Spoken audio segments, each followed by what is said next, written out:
नमस्ते, मैं रितिका।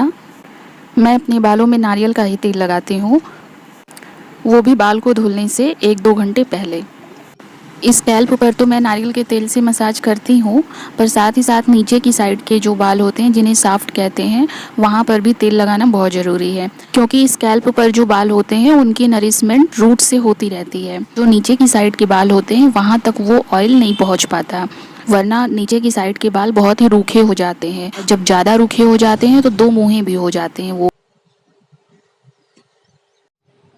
मेरे रूम में दिख रहे मुझे बहुत सारे जाले, जिन्हें चुन चुन कर हटाना है मुझे।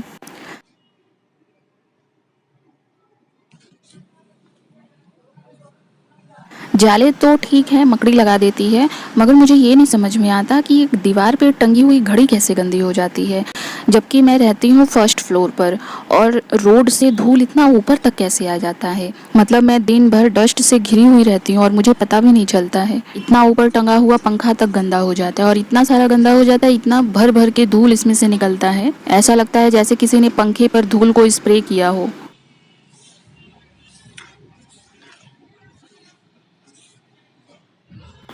यहाँ तो ऐसा लग रहा है जैसे किसी ने धूल की होली खेली हो। जैसे होली में लोग कलर उड़ाते हैं तो हर किसी पर अच्छे से पड़ा हुआ रहता है, वैसे ही लग रहा है इस सारे सामानों के ऊपर किसी ने धूल को स्प्रे किया है अच्छे से।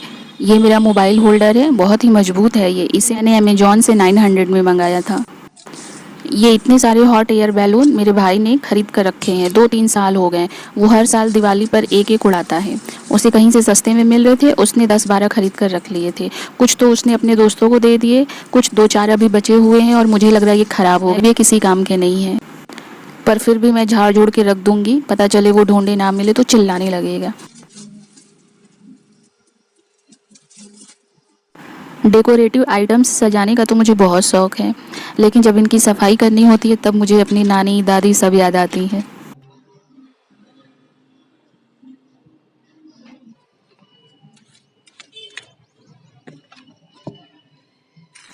इतनी आलसी हूँ मैं कि टॉफ़ियाँ खा खा कर उसके पैकेट मैंने इसी में रखे हैं। मुझे पता है ना कि सफाई मुझे ही करनी है, तो जब सफाई करूँगी तब इसको मैं हटाऊँगी।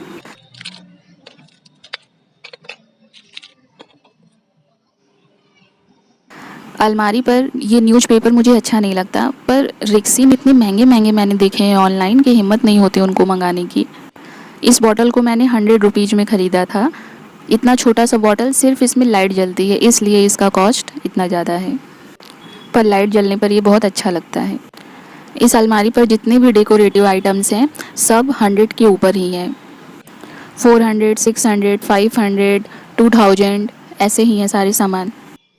छोटे छोटे जितने आइटम्स हैं ये सब मुझे मेरे स्टूडेंट्स ने गिफ्ट में दिए हैं। मेरे लिए तो ये और भी कीमती है। ये स्टेचू मेरी दुकान की है, बहुत पुरानी हो गई है, मुझे इसे हटाना है, मगर मैं हटा नहीं पाती, क्योंकि ये इकलौती ऐसी स्टेचू है जो कि मेरे मोबाइल, मेरे एयरपॉड, मेरे चार्जर सबको सेफ रखती है, छुपा कर रखती है।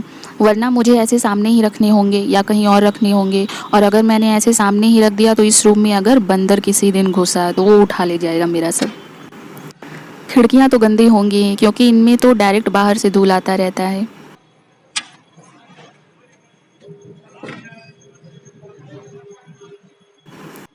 और इनको साफ़ करने में मैं ना गंदी हो जाऊँ, इसलिए मैंने अपने फेस को कवर कर लिया। यहाँ मैंने एक छोटी सी डॉल को छुपा कर रखा है।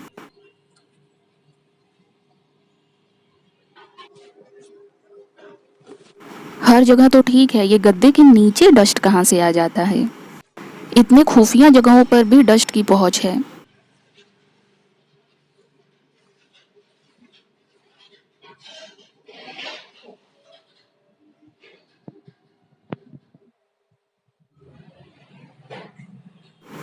ये मेरे भाई की करतूत है, जब वो प्रेस करता है ना तो कुछ ना कुछ जलाएगा ज़रूर।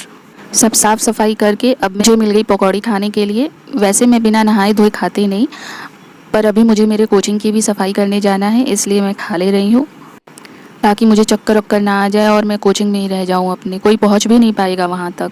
और उसका दरवाज़ा मैं अंदर से बंद करके सफाई करती हूँ ना, कोई उसे खोल भी नहीं पाएगा। मर जाऊँगी अपने कोचिंग में ही मैं। पकौड़ी पहले 5 रुपए की एक मिलती थी, पर अभी इसका दाम 7 रुपए का एक हो गया है, पर टेस्ट वैसा ही है। इसका बहुत अच्छा होता है। फिर नहा धोकर मैंने खाना खाया। आज संडे है पर फिर भी मुझे क्लास भी लेनी है क्योंकि कुछ बच्चों के एग्ज़ाम हैं, तो पेरेंट्स चाहते हैं कि संडे के दिन भी क्लास चले क्योंकि उनके बच्चे घर पे पढ़ते नहीं हैं।